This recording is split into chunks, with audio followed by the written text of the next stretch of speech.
우리 삶 가운데 정말 중요한 것이 만남인 것 같아요. 누구를 만나느냐, 어떤 친구를 만나느냐에 따라서 인생길이 달라지기도 하고요. 또 어떤 부모를 만나느냐, 또 배우자를 어떤 사람과 만나서 결혼했느냐에 따라서 인생의 방향도 달라지고 또 질도 달라지고 그렇습니다. 근데 이게 소중한 것이 만남인데도요, 어떻게 보면 만남이라는 것이 우리의 그 결정권 안에 들어와 있는 건 아닌 것 같아요. 왜 그런가 하면은 부모의 만남이 중요한데 내가 이왕이면 돈 많은 사람들, 재벌집에서 태어나야 되겠다, 이렇게 결정하고 태어날 결정권이 우리에게 있는 게 아니고, 이왕이면 부모님이 교수님이면 좋겠다 이렇게 생각해서 그 집안에 태어나기로 결정한 건 아니잖아요. 그리고 또 부모가 자녀를 결정할 수 있는 것도 아니야. 내가 이번에는 남자를 낳아야지, 아니면 IQ를 150으로 올려야 되겠다, 이번엔 쌍꺼풀이 있었으면 좋겠다, 이렇게 어떤 아이에 대해서 옵션이 있어서 그 가운데 선택하는 것이 아니라 그냥 만남은 그냥 그 섭리 속에서 이루어지는 거죠.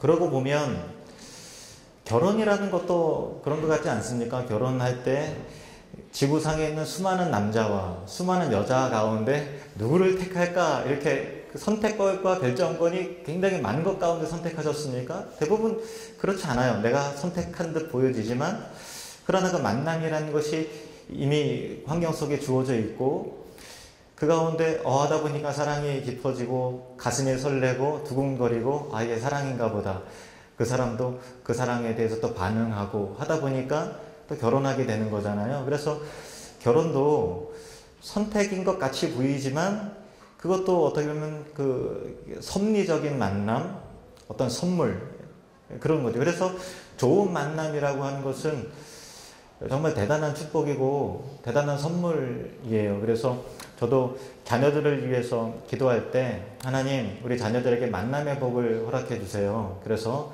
좋은 배우자를 만날 수 있도록, 인생이 좋은 친구와 스승을 만날 수 있도록 도와주십시오. 그리고 그 하나님께서 맺어주신 사람을 알아볼 수 있는 분별력과 지혜도 허락해 주세요. 이렇게 기도를 합니다. 그래서 정말 중요한 것은 만남의 복. 여러분 축복합니다. 여러분 모두에게 만남의 복이 있으시기를 바랍니다. 정말 근데 우리 삶 가운데서 만남의 복이라는 것이 은혜이면서 선물인데, 우리 삶 가운데서 가장 중요한 만남이 과연 무엇일까? 결정적인 만남이 과연 무엇일까? 그런 생각을 해보게 됩니다. 성경에는요, 많은 사람들이 나와요.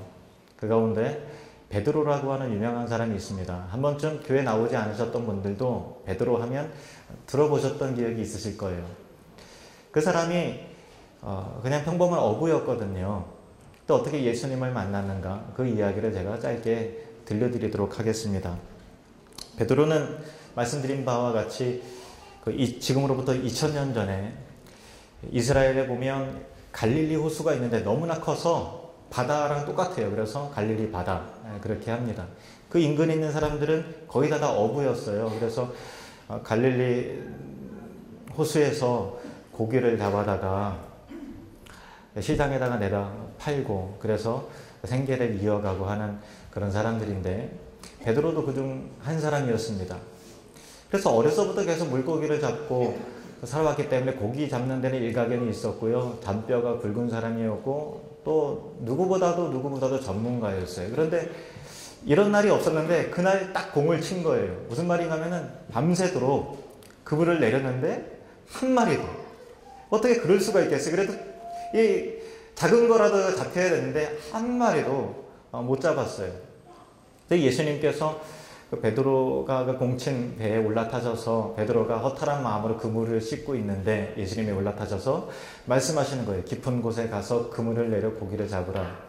베드로가 그 말을 따랐거든요. 참 힘든 게요, 그 예수님의 말씀에 순종한다라는 것, 그렇게 보면 누구보다도 전문가가 베드로인데 예수님은 목수 출신이거든요. 그런데 예수님이 베드로에게 깊은 곳에 가서 그물을 내려 고기를 잡으라 라고 했을 때 그 말을 듣는다는 것은 경험적으로는 안 맞고 전문성도 아니고 상식적으로는 안 맞고 뭐 자연스럽지도 않고 그래서 굉장히 듣기 어려웠을 거예요. 그런데 그럼에도 불구하고 베드로는 자기의 경험과 상식과 체면을 버리고 예수님 말씀을 따랐죠. 베드로가 이렇게 말했습니다. 선생님, 우리들이 밤이 새도록 수고하였으되 잡은 것이 없지만 말씀에 의지하여 내가 그물을 내리겠습니다. 그렇게 예수님의 말씀에 순종해서 깊은 곳에 가서 그물을 내렸더니 그물이 찢어질 정도로, 그리고 여러 동료들이 와서 좀 도와달라고 소리쳤어요. 그래서 다른 배들에게 와서 같이 고기를 길어 올렸는데 배가 가라앉을 정도로 그렇게 많은 고기를 낚았습니다.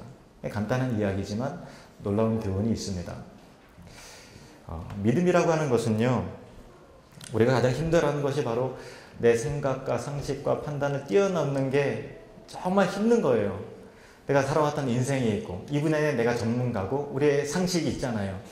자연스러운 게 있잖아요. 그런데 그것을 뛰어넘고 수용한다는 것은 대단히 어려운 거예요. 그런데 베드로가 예수님의 말씀에 상식에 어긋나고 또 합리적이지도 않고 그물 기껏 다 씻어놨는데 또 내렸다가 뭉치면 그물 씻어놓은 거 다 헛소고 아니에요. 그런 거 다 무릅쓰고서 예수님 말씀대로 했다라는 것, 그것 자체가 믿음이라고 하는 것이죠. 믿음이란 것은 내가 가지고 있는 생각과 판단과 상식을 뛰어넘는 것이죠. 그럴 때 상식을 뛰어넘는 기적이 나타나는 그런 것이죠.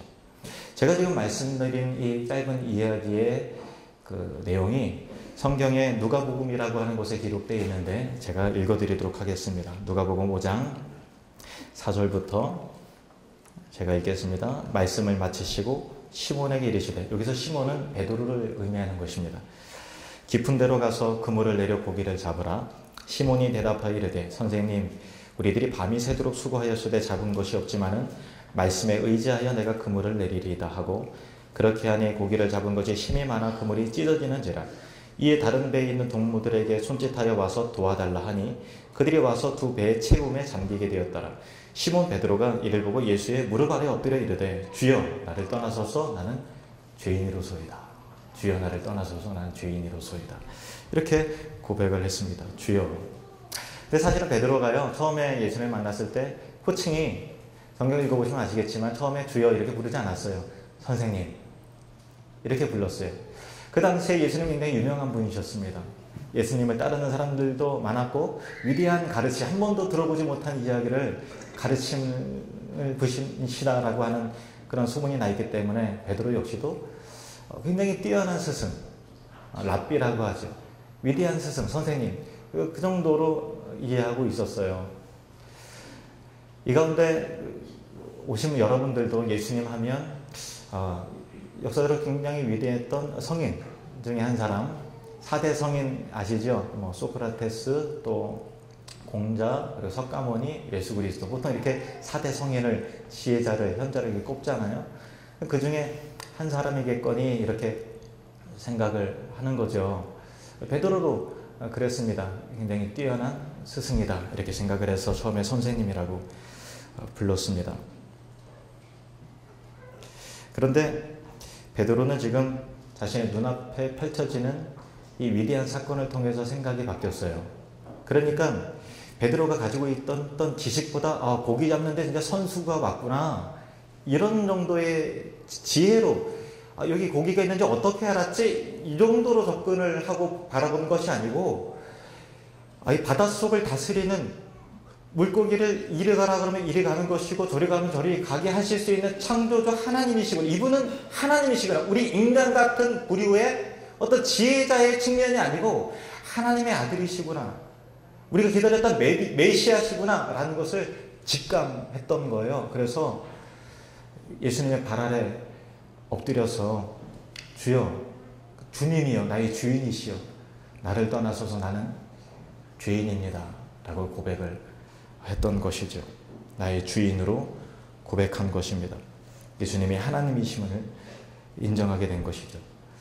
되게 10년 전에 2004년도에 교통사고를 3번이나 당했습니다. 첫 번째로 교통사고를 당했던 거는 오중 추돌이었어요.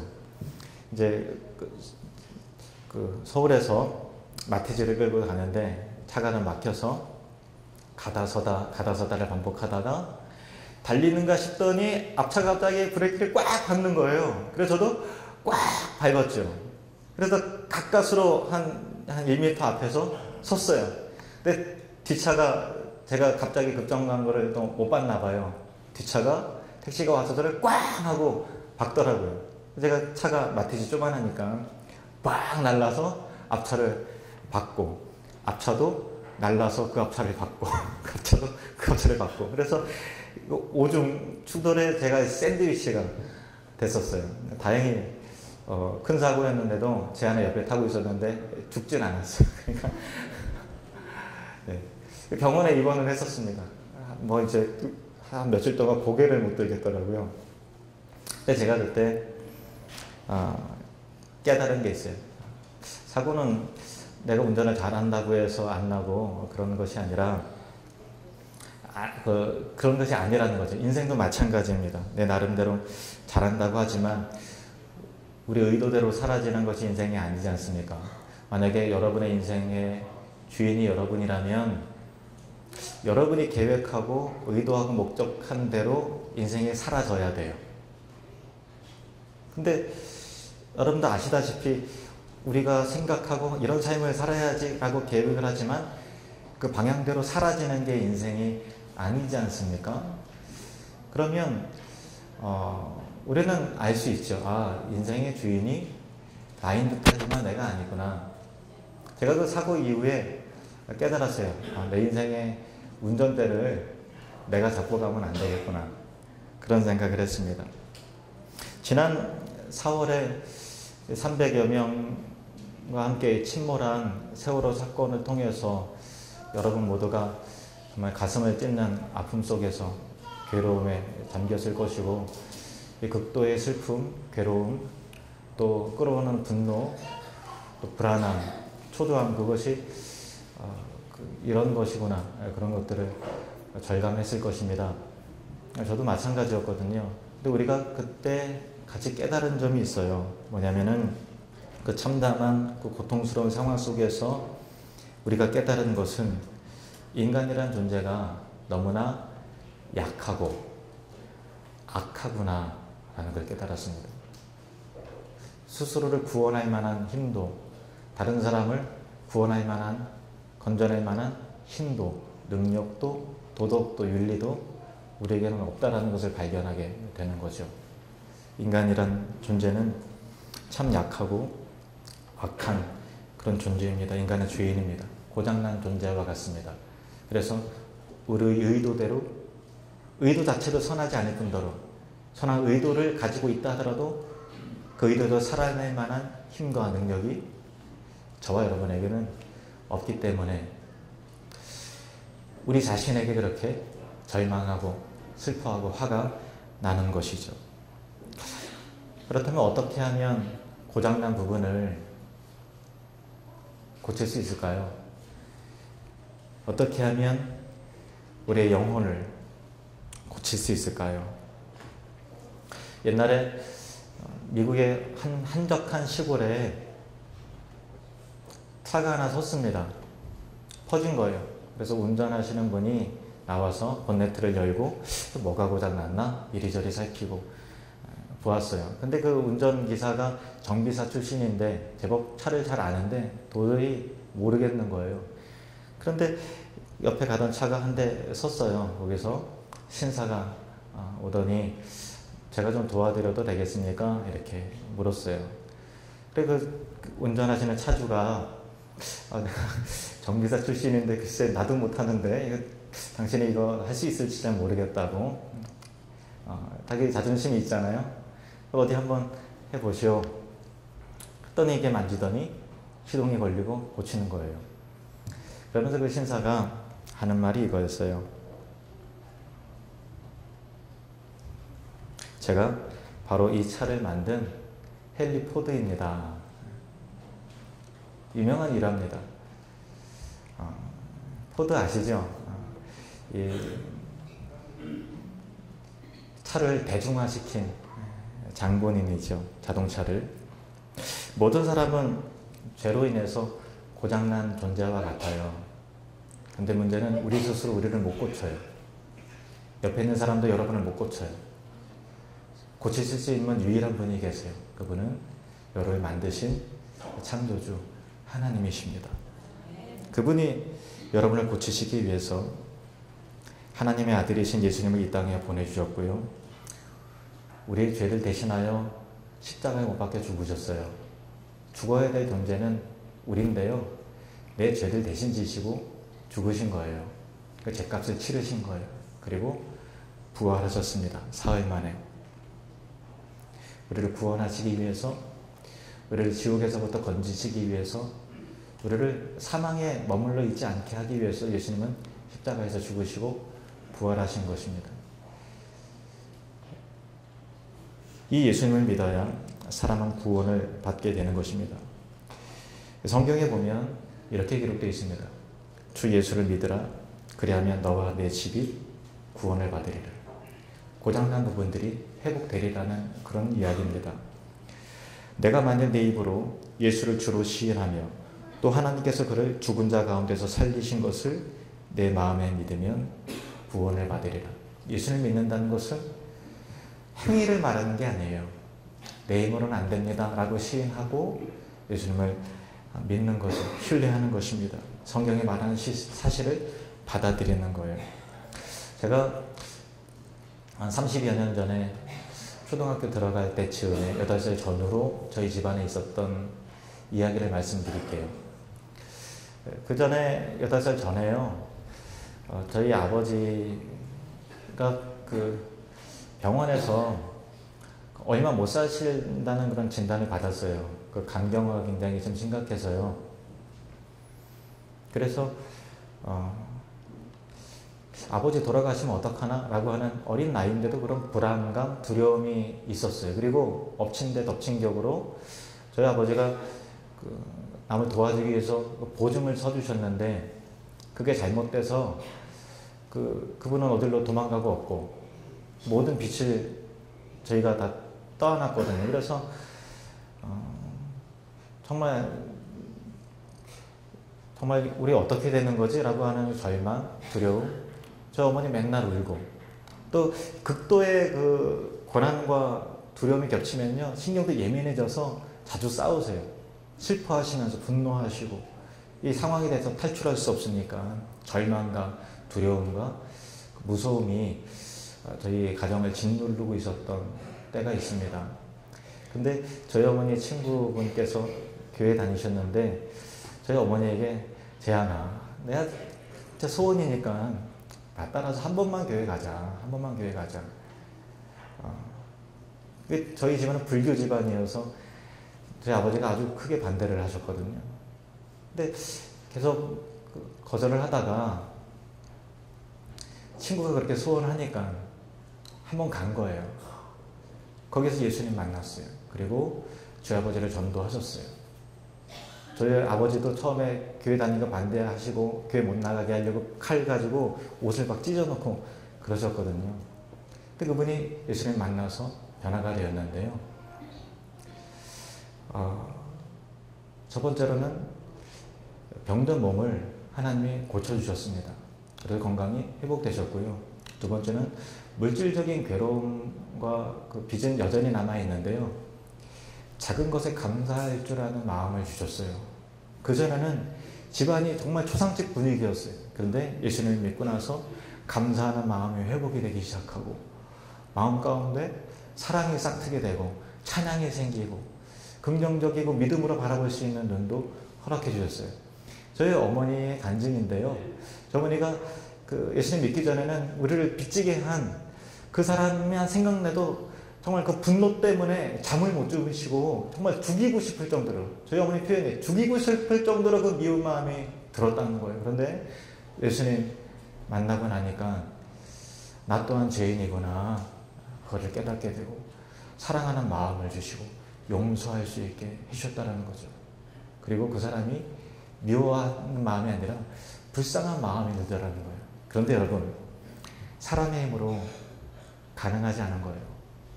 예수님께서 우리 가운데 찾아오셔서 주인이 되어주시면 마음의 변화가 나타나요. 그렇게 안 되는 용서가 되는 거예요. 그렇게 안 되는 사랑이 되는 거예요.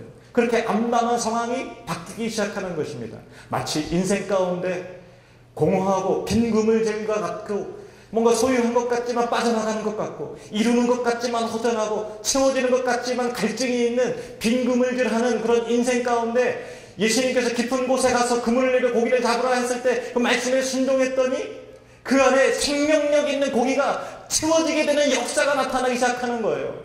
우리 인생도 마찬가지입니다. 예수 그리스도께서 여러분의 공허한 인생 가운데 생명을 주실 수 있는 유일한 분은 예수 그리스도이십니다. 그분만이 여러분 안에 감사를 줄 수 있어요. 그분만이 여러분 안에 사랑을 회복시킬 수 있습니다. 그분만이 생명을 줄 수 있는 거예요. 그분을 만나시길 바랍니다. 저희 가정 가운데, 저 어렸을 때 가정 가운데 왜 그런 변화가 일어났을까요? 어떻게 그런 변화가 일어난지 아십니까? 그 비밀을 말씀드리겠습니다. 인생의 주인이 바뀌었기 때문입니다. 인생의 주인이 바뀐다는 것은 인생에 놀라운 혁명이 일어나는 것과 같습니다. 내 생각대로 살아가면 잘 될 것 같죠? 아닙니다. 이리로 가면 정말 만선을 얻고 정말 채워지는 삶을 살 것 같지만 결국 인생의 끝자락에 내가 빈그물질 하다가 살았네. 여기 계신 분은 한 분도 그런 분이 안 되시길 바랍니다. 여러분의 인생의 그물 안에 주께서 주시는 복과 행복과 감사와 평강과 생명과 여유가 배가 가라앉을 정도로 차고 넘쳐서 옆에 있는 배까지 나눠줘야 될 정도로 그런 진정한 행복과 생명력이 가득하시기를 주님의 이름으로 축원합니다. 예수님을 만난 베드로는 삶의 혁명적인 변화가 일어난 거예요. 그냥 기분이 좋아지고 땡 잡았다 하는 그런 게 아니었어요. 그 변화에 대해서 성경은 이렇게 말하고 있습니다. 누가복음 5장 10절 11절에 예수께서 시몬 베드로에게 이르시되 무서워하지 말라. 여러분 무서워하지 마십시오.